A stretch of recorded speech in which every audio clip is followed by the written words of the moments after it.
I watched the medical drama TV show Nip Tuck about two plastic surgeons from 2003 to 2010 for about 7 seasons. Can you please share with us how much of a trendsetter you are in that aspect? well, I wasn't quite the trendsetter in the sense that I'd written the book before that show, and I was told by some of these agents and stuff that I was talking to that plastic surgery wasn't really something that people were interested in.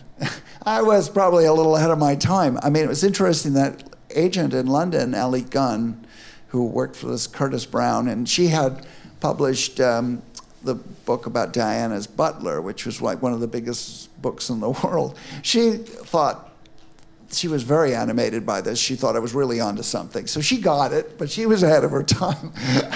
But, you know, it wasn't that. It was just I was talking to the wrong people, and it was the right, like I said, I probably needed to be in a smaller publisher, and frankly, the project needed more work. But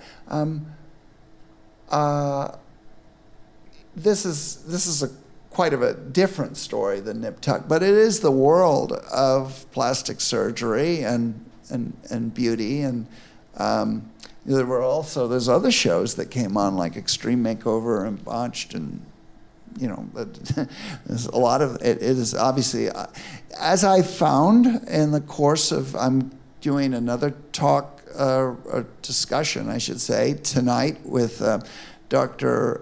Kevin Sadati, who's one of the most prominent plastic surgeons here he's in Newport Beach. So we're going to have a sort of a soiree in his surgical center. It's a very beautiful space, and discuss beauty and the world of plastic surgery.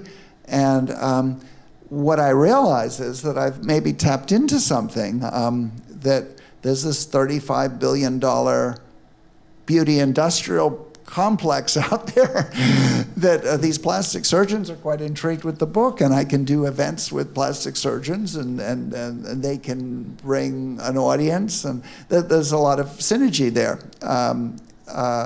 You know, and again, that goes back to finding an audience for a book and figuring out what's possible. And it's very challenging, all these books, and many books don't really have that an opportunity to leverage.